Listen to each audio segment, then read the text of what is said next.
talking about decluttering your life to make room for experiences.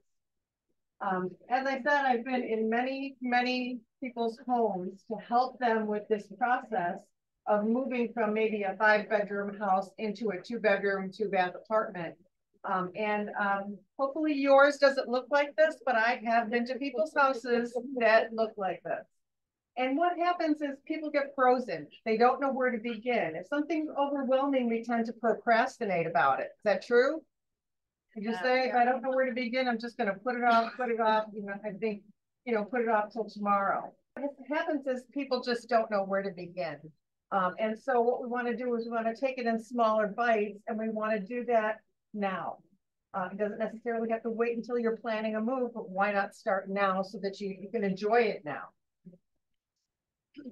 So why do we feel you should declutter? And I'm going to use a lot of examples of myself. It's I wish that I practiced what I preach. I'm in the process of getting there.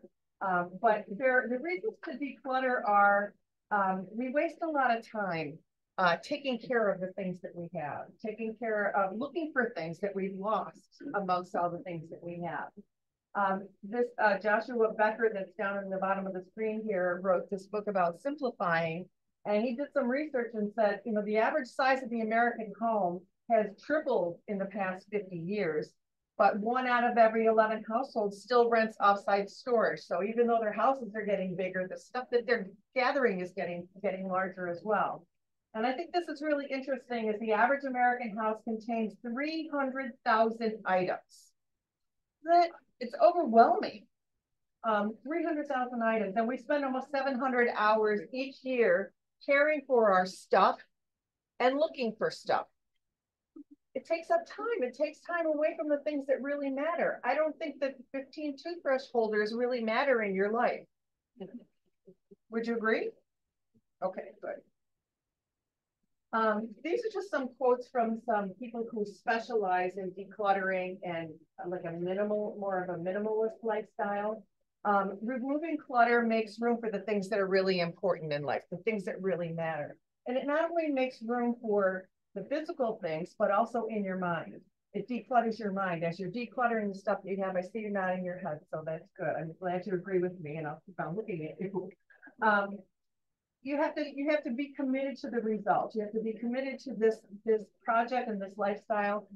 Rome wasn't built in a day. Your house didn't get cluttered in a day either. So it's going to be a process, and it's going to take some time. It's ultimately about alignment and sparking congruence with your values. What do you value in life? Again, is it the 15 toothbrush holders, or is it spending time with friends, family, doing hobbies that you enjoy, volunteering, etc.? So before we can even start this process, we really have to convince ourselves that this is what we want to do. This is what we need to do. We're going to be dedicated to it. Has anybody heard of Marie Kondo? Yes, Marie Kondo. Okay. She wrote some books. That's what we're going to be rattling off at the end. We have a couple of Marie Kondo books. And she developed something called the KonMari method. And it's her philosophy of decluttering and living a more minimal lifestyle. And she has some guidelines to go by. So the KonMari method, it's a method of tidying the places that are great importance on being mindful and purposeful and forward thinking. How am I going to live my life going forward? Whether I'm moving to a senior living community, whether I'm staying here, whether I'm downsizing to an apartment or other location. I think this is interesting because she said, when you're deciding what to keep and what to give away, don't focus on the things that you want to get rid of first. Focus on the things that you want to keep. The things that you use, you love, the things that bring you joy. And she actually says, to thank those things before you give them away. Thank the things that you've used over your life that you're giving away. So if you have 15 spatulas, make sure that you thank your spatulas before you get rid of them.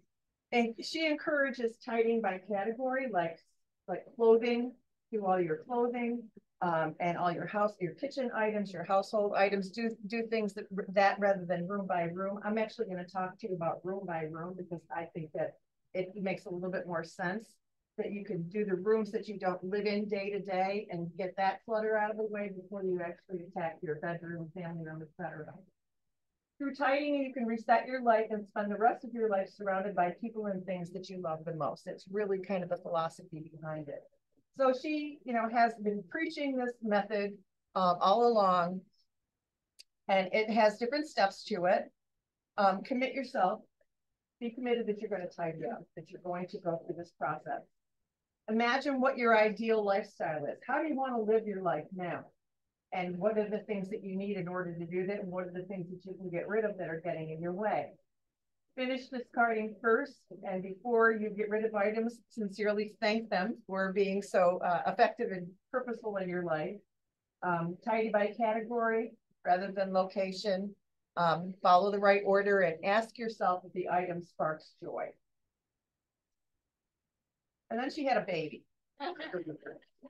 And now she has a small child and she's like, never mind what I said. However, I don't have babies. Do any of you have babies right now?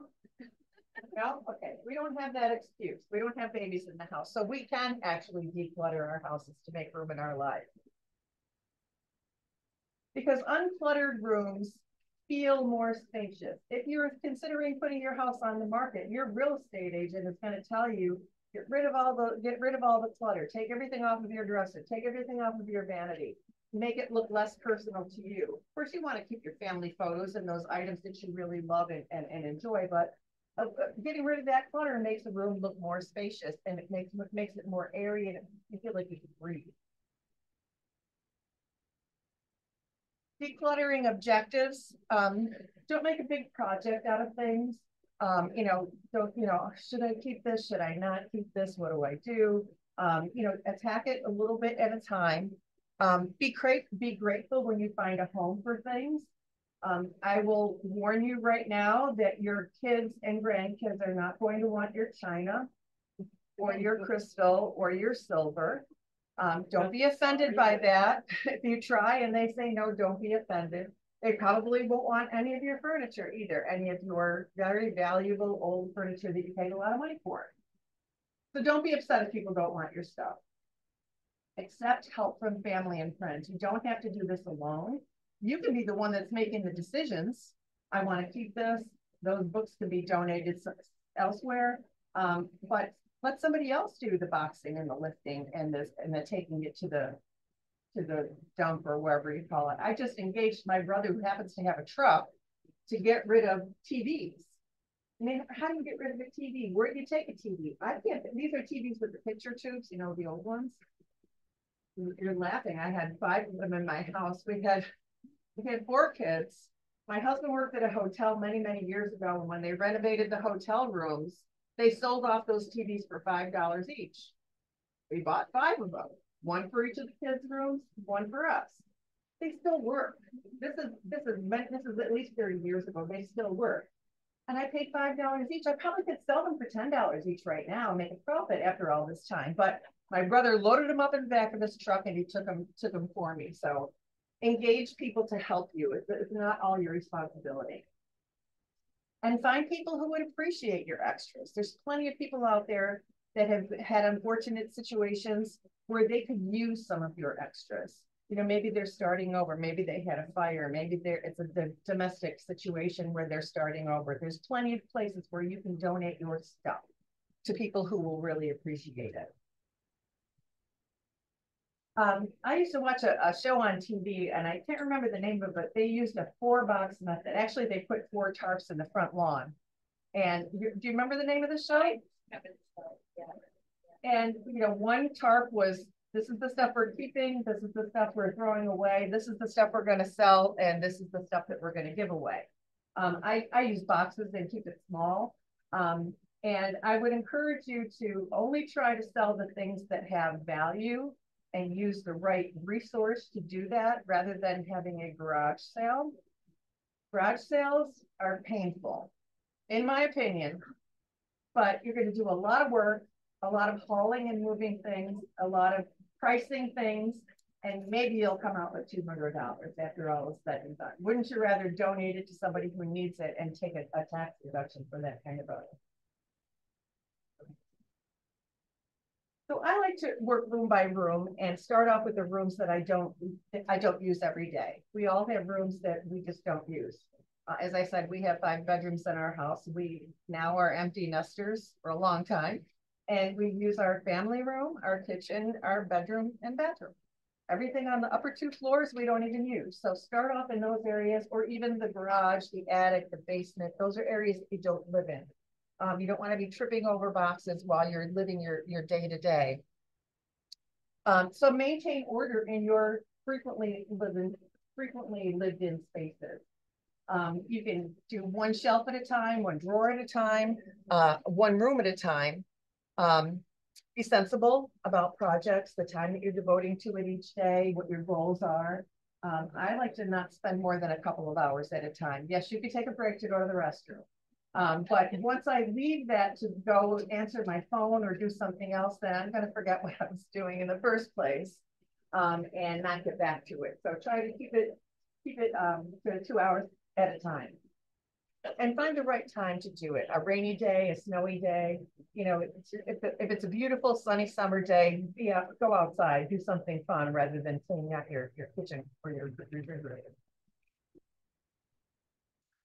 What you want to do is keep items that are useful, things that you love, things that bring you joy, things that bring you pleasure, but not the things that are duplicates or broken or belong to somebody else, etc.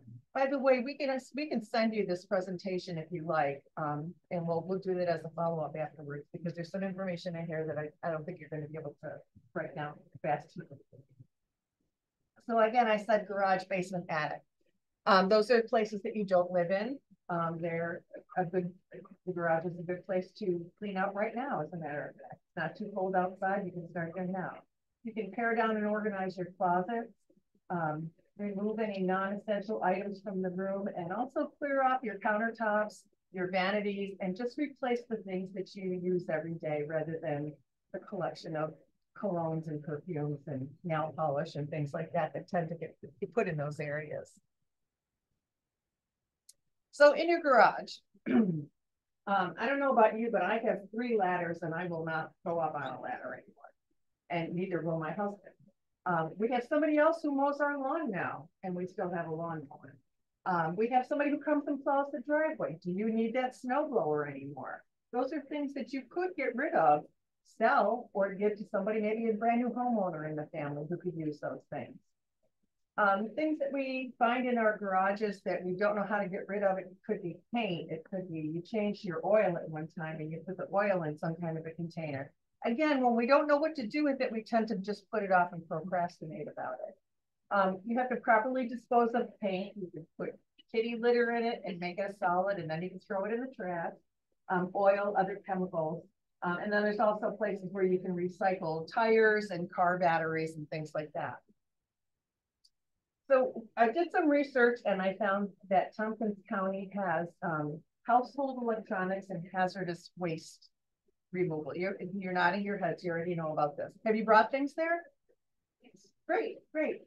Well, they're actually having an event on November 18th, so you've got 10 days.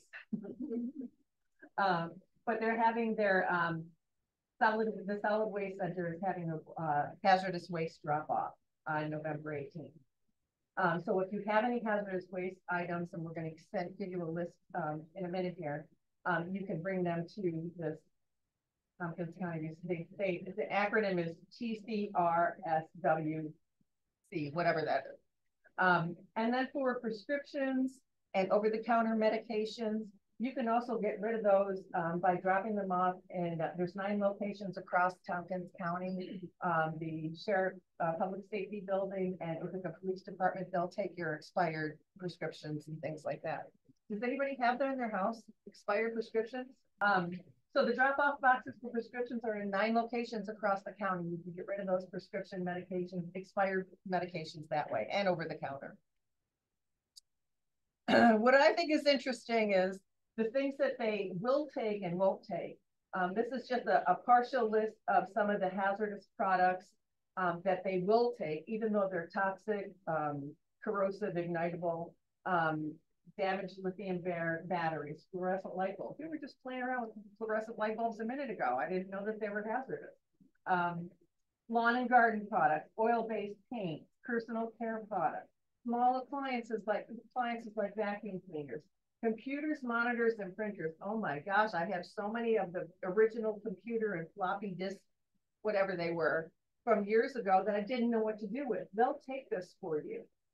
Empty propane tanks, tires, that has a charge to it, but it's only $3 per tire with a maximum of 10 tires.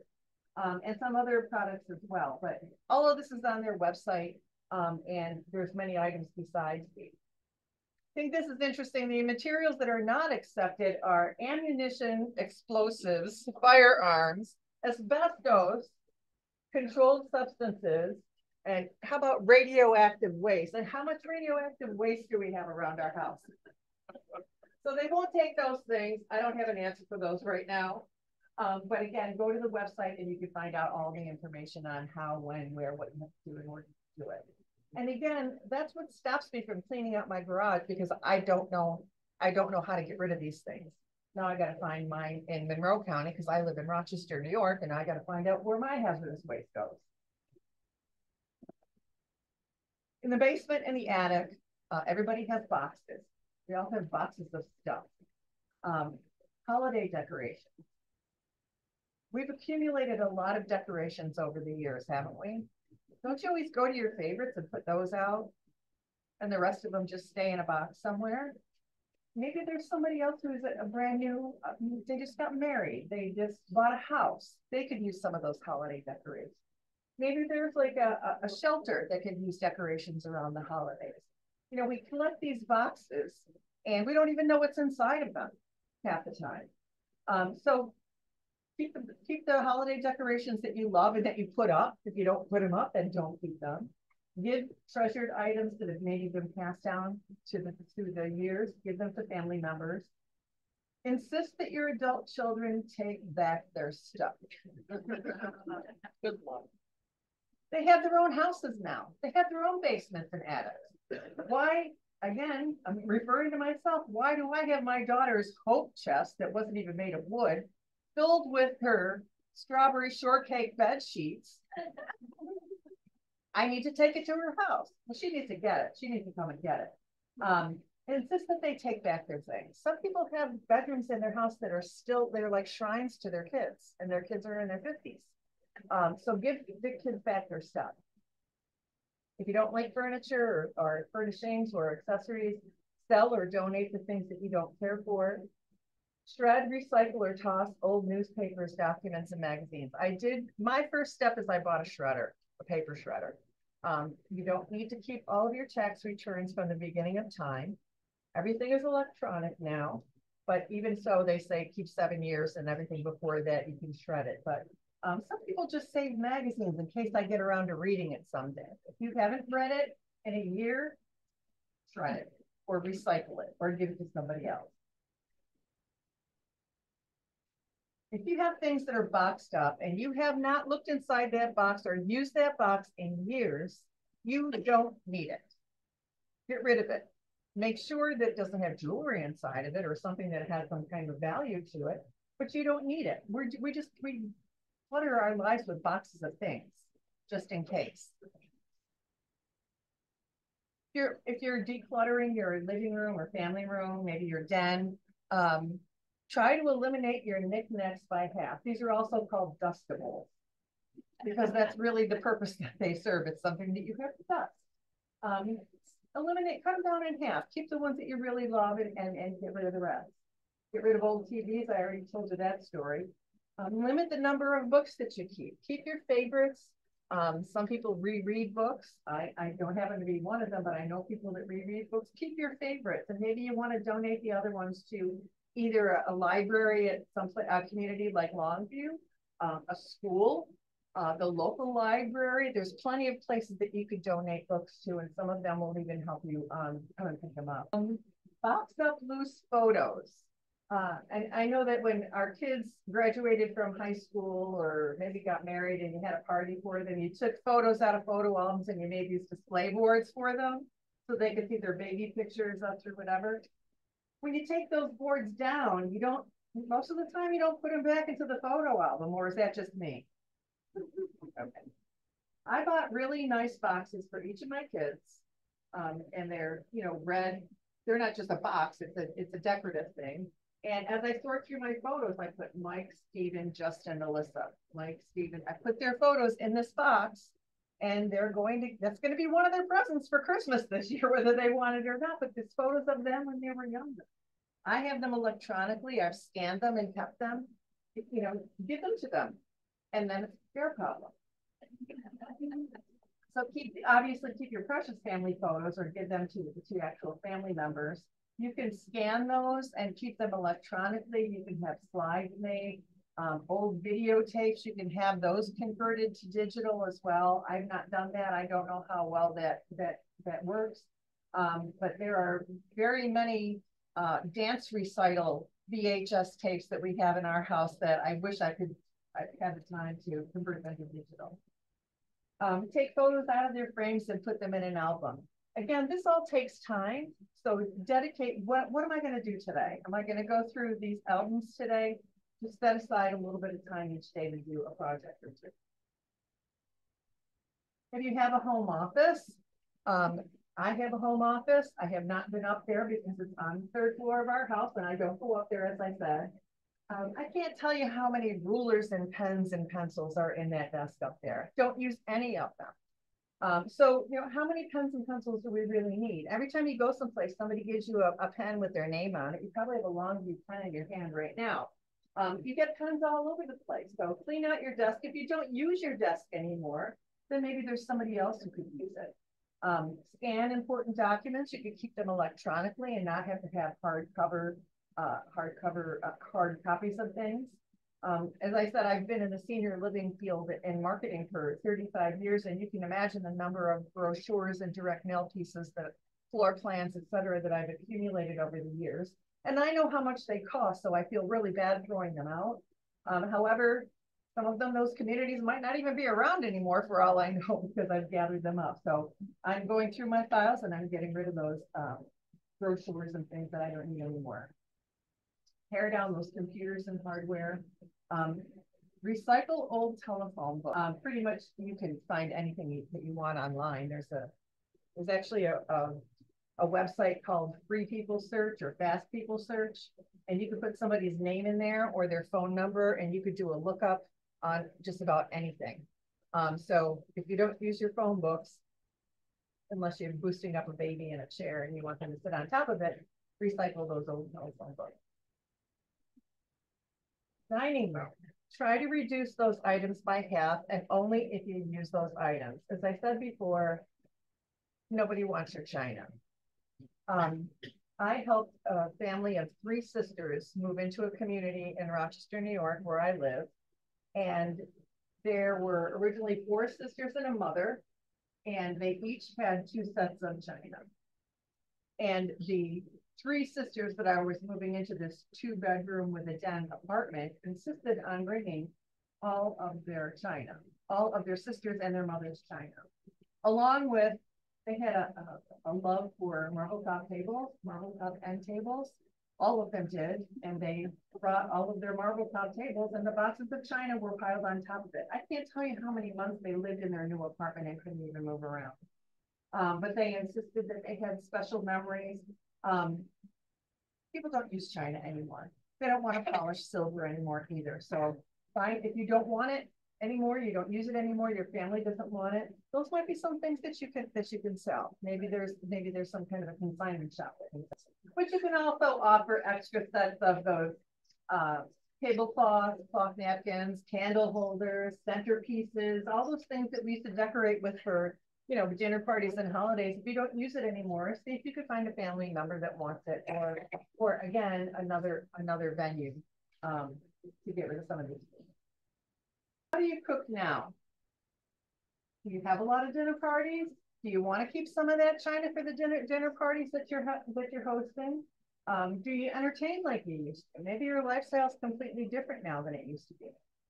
Also, do you have any of those trendy items that we all used to get for Christmas? You know, the bread makers and the the popcorn poppers and the pasta makers and all those things. They were great at the time when you used them once. You read the directions. It took you a long time to even get to reading the directions. And then you used them once and then they sat there in the box, right? Right? 30-cup coffee urns. Maybe your church wants it.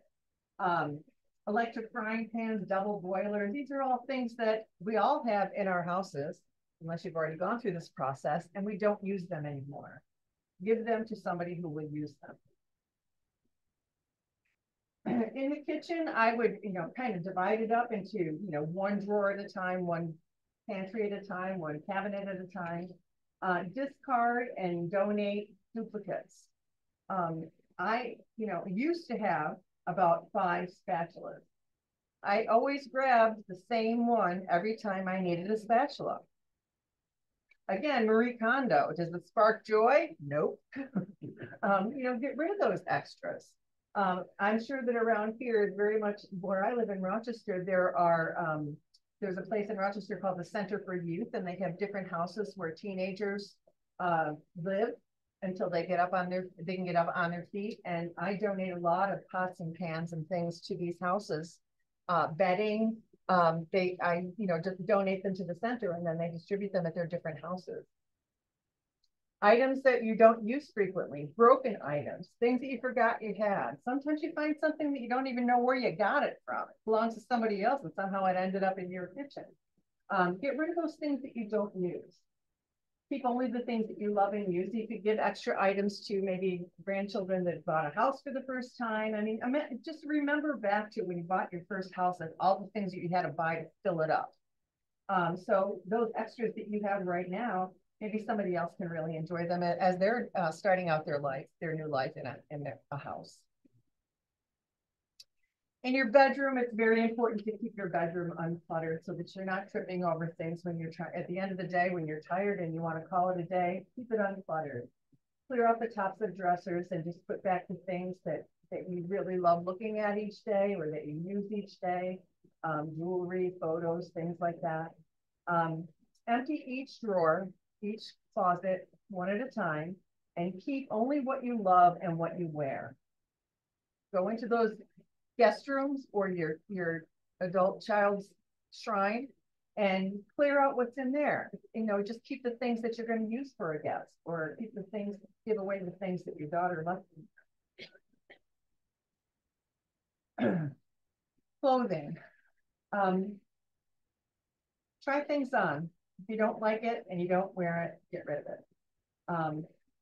Do you have gowns? I've got my daughter's prom dress in my closet. She doesn't want them. I don't want them, so they just sit there. But there's places called like fairy godmothers where they'll get gowns for girls that don't have the money to do so. I don't know. They probably just want things that are in style now and not the ones that I happen to have. But there are ways that you can give those to people who need them. Coats, boots. Do you still ski? The things that you used to do, are you still doing it now? Do you have new leisure activities where you need different types of clothing than you used to have? Get rid of it if it's the wrong size, the wrong color, it doesn't fit right, you don't like it, or if you haven't worn it in a year or more, get rid of it. There's plenty of places to donate clothing to. I wouldn't bother with a garage sale selling sweaters because you're going to get 25 or 50 cents and it's going to be a whole lot of work. Most people wear 20% of their clothes 80% of the time. So go and look at your closet and you'll say, that's right. I do wear about 20% of these things. Those other things are, if you're saving things in case you lose weight in the future, if you lose weight, I think you deserve to buy yourself a new dress and a new pair of pants. So don't save those things just in case. Paul, why are you looking over at them? That means that this would. So one of the things that I saw, I think it was on an Oprah show a long time ago, is turn the hangers around in your closet. And on all your clothing in your closet, turn the hangers around. And as you take something out to wear it, put it back in the right way. And then at the end of 6 months or the end of a year, look at how many things are turned around the right way. Those are the things that you wear. The things that are still backwards or the hangers backwards, you didn't wear them for a year. Get rid of it.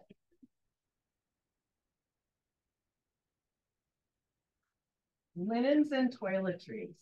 Does anybody have spare pillowcases that don't match anything else? Like you keep them just in case you find the other pieces of the set. Just keep full sets. I like to take the sheets and the pillowcases and fold them and put them into one of the pillowcases. So the whole set is right there inside of one pillowcase. The way that you can get rid of those extra blankets, sheets, towels, things like that, veterinarians, dog kennels, there's women's shelters, but a lot of the dog shelters, they want that kind of stuff. They want the blankets and pillows and bedding and things like that. Again, get rid of those prescription medications and those over-the-counter medications. I had a cold a few weeks ago and I said, oh, I have NyQuil. And the label said it expired in 2014. It still smelled okay, but my husband said, you're not going to drink that. So get rid of those medications. Donate unopened toiletries. I went to one woman's house and she was previously an Avon lady. Remember Avon? And down in her basement, she had metal shelves that had all of these Avon products that I have no idea what year they were from. I certainly wasn't going to put that perfume on. So if and you used to walk through the stores and they would give you little sample bottles of perfumes. Throw them out. They're no good. They don't smell any good anymore. Get rid of them. I also like to make little care packages for when I'm driving around and a needy person is on the corner trying to ask for money. When I go to the dentist, my dentist gives me floss, toothpaste, and a new toothbrush. I put that inside of the many little drawstring bags that I've accumulated over the years. And I put $5 in it. And around holiday time, I do give those out as I'm driving around, as I see people on the corner. So, you know, those little things of toothpaste and things like that, I like to give them out.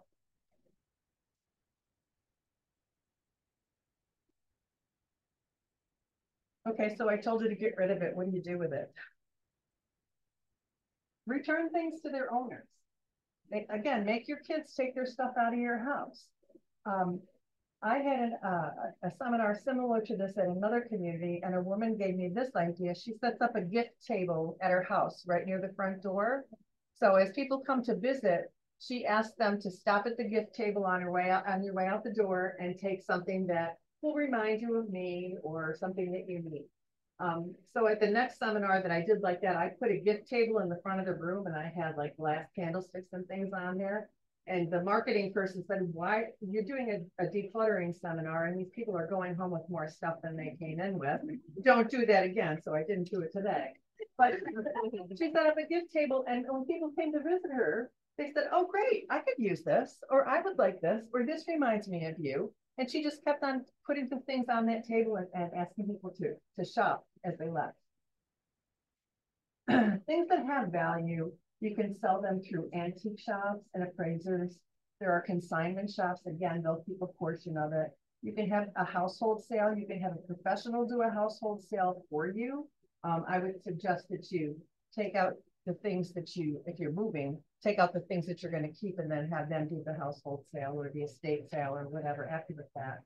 You could sell things on Facebook Marketplace. You could sell things on Craigslist.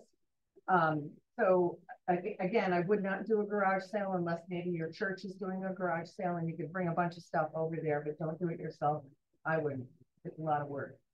There are charities that would love your clothing and, you know, again, household items, linens and things like that.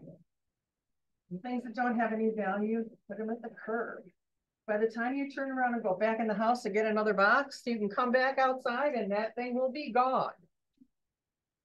My daughter gets rid of all of her stuff that way. She just puts it out there. Her next thing you know, her next door neighbor is wearing a dress that she put out. Some things just have no value and they're broken, they're ripped, they're old, whatever it is. If it doesn't have any value, then just toss it. You can consider using a professional organizer. There are people who do this kind of thing. If Marie Kondo could make money doing it, then I'm sure that there's other people in the Ithaca area that are professional organizers. They can help with you with the decisions. But you should be the one that's in control of what you're getting rid of and what you're keeping. They can do the organizing and the sorting and the decluttering. They'll even arrange for things to get picked up. They'll coordinate the donations for you. Just shred those documents if you want that kind of help. They can pack, they can unpack, they can help you get settled in your new place if you happen to be moving into Longview. And they can arrange the movers and everything else. So these professional organizers, they really are worth their weight in gold, because it takes a lot of the pressure off of you. You're the one making the decision, but you're not the one that's carting things all over the place. It takes a lot of the stress off of you. Can you tell what can you expect to pay these people? What can you expect to pay these people? Do you have somebody here, Kim, that you use for estate sales or decluttering or packing or moving or whatever?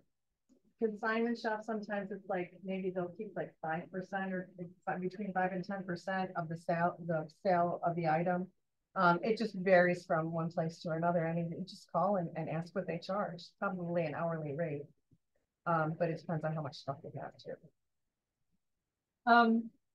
So some tips. Again, stop warehousing your kids' stuff. If family members want something when you're gone, why not give it to them now? Again, I've helped a lot of people move into senior living communities, and they'll say, my daughter wants this chest when I'm gone. I'm like, okay, why not watch her enjoy it now while you're here? Give it to, if you can part with it, give it to her now. I've already done that with some jewelry with my daughter, and she's like, no, I'll never wear this. Please, it's worth something. Please just take it. I've had some people use color-coded dots to label what's staying for the estate sale and what's going to be moved to my new place. And, you know, the red stuff, the red dots stay, the green dots go, kind of thing. This is another tip that I heard from somebody in an audience. If you're going to store anything in trash bags, especially like clothing or something like that, use clear bags so that you know what's in the bag and you're not assuming that it's trash and putting it in your dumpster. Apparently she lost a whole bunch of stuff that she wanted to keep because it was in trash bags. So her tip was put it in clear trash bags. Keep your sorting session short. Try to take smaller bites of it so that you can get it done. Start with the easiest task so that you feel good about it. You've made some progress. Look at this. My husband comes home from work and I say, did you look in the pantry? He's like, no. Look in there now. And he's like, okay, what? I go, doesn't look any different to you. There's hardly anything in there now. I was very proud of it. I felt good. I still feel good about it, whether or not he noticed it or not. So start with the easiest things first to show yourself that you're making progress, and keep those sessions short and don't leave the room because you'll forget what you were doing and you won't go back to it. So keep those sessions short. So this is the time to reevaluate your life. What's important to you? What do I want to spend my time doing? Do I want to spend my time taking care of my stuff and dusting it and moving it and packing it, etc.? Or do I want to spend time enjoying life? Do it while you're able to make the decisions yourself. Otherwise, someday somebody else will be making those decisions for you. And this way you can keep control in your own hands. You know what you want to keep, you know what you want to sell, you know what you want to get rid of or give away. Putting it off will take the control out of your hands, I guarantee you. So start small, start tomorrow. I was gonna say start now, but start tomorrow. And decide, what can I let go of? What's in my way of enjoying life? What is most useful to me and what holds the most meaning?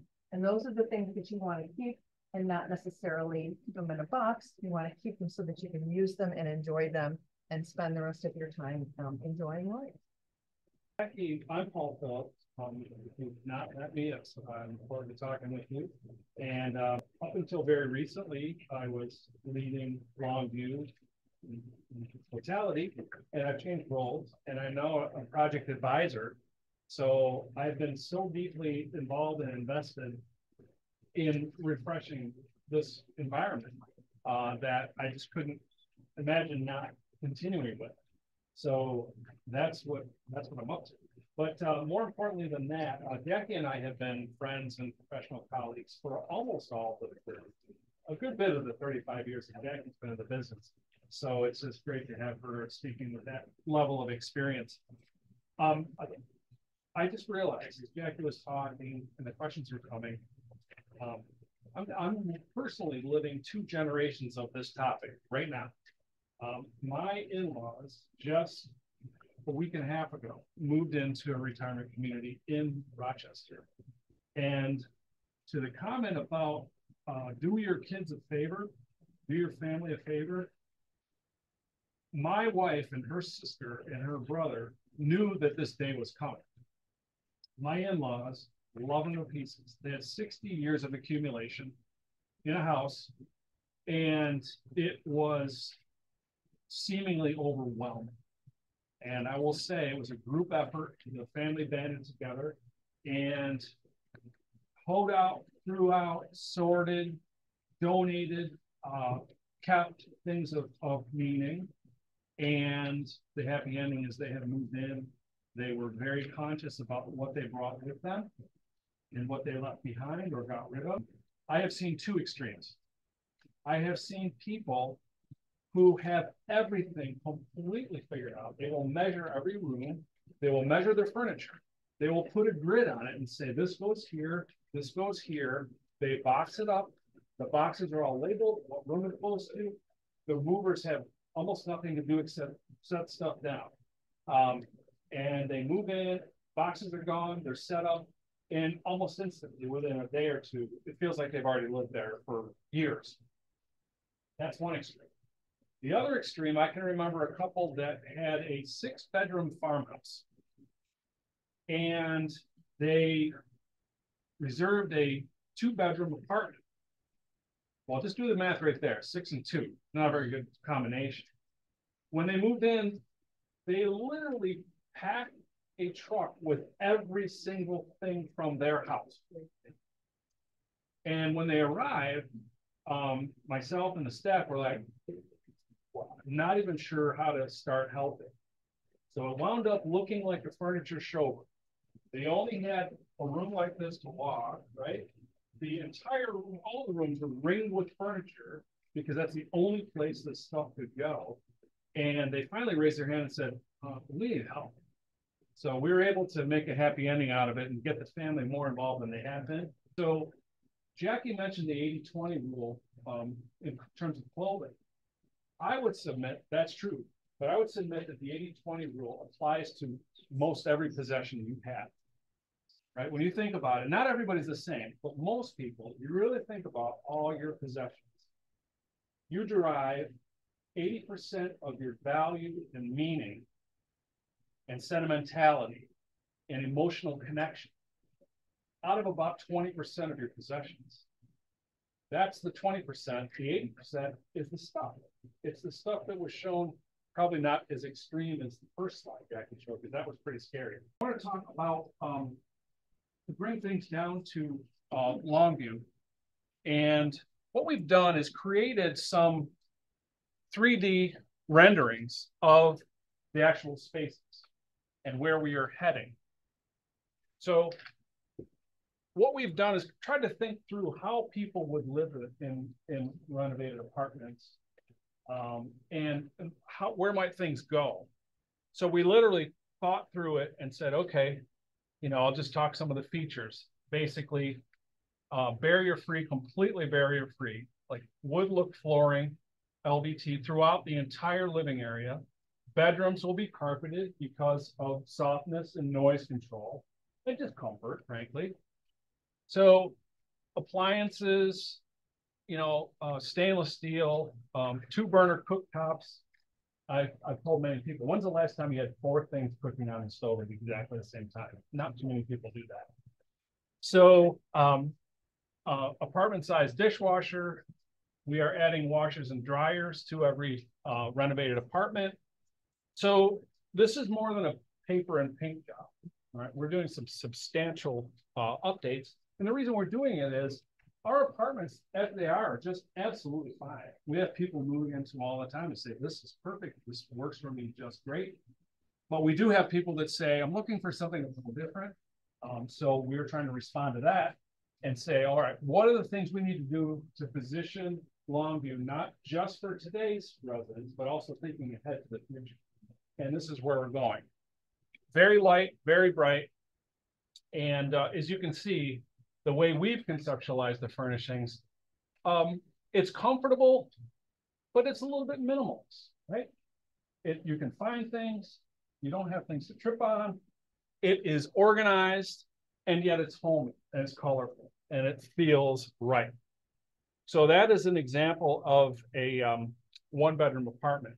Now here's a two-bedroom apartment. Thank you. Two-bedroom apartment, similar thing. These are existing two-bedroom apartments. Pretty much the same program, just a different layout. This has a full bath and a half bath. Now it gets kind of interesting when we start to look at combining spaces. And this won't happen overnight, but over time, what we'll be doing is taking some of our smaller units, studio units, and combining them with a one-bedroom unit next door. Right? And so what we wind up with are these units that get really kind of interesting. So here is a, let's just see where the innovative moment. Oh, can you go to the next one? Or is that it? Yeah, that's it. So what this is doing is taking a one bedroom and a studio and combining it. So this one winds up happening is bedroom, den, and in some cases it becomes a second bedroom. So it could be either way. This one has a full bath here, and this is a half bath here. And because we're combining two units, it winds up being two outdoor spaces. So all of our units currently have either a patio or a deck. And so now there's opportunity for outdoor enjoyment from two locations. One will be off the living room and one would be off the bedroom. So this is just a snippet of kind of where we're heading. I would like to invite you back. We have upcoming information sessions. And our next one, well, you can see the dates here. We'll have November 20, December 18, January 8th, February. So all the next several months, we have pre-scheduled information sessions, both for independent living and for those who are seeking assisted living, either for themselves or for a family member. We have a separate set of info sessions happening for assisted living. So we're just super excited to be getting the word out about just what we're up to. And we're just very excited to get on with it. So again, I would like to thank Jackie for her presentation.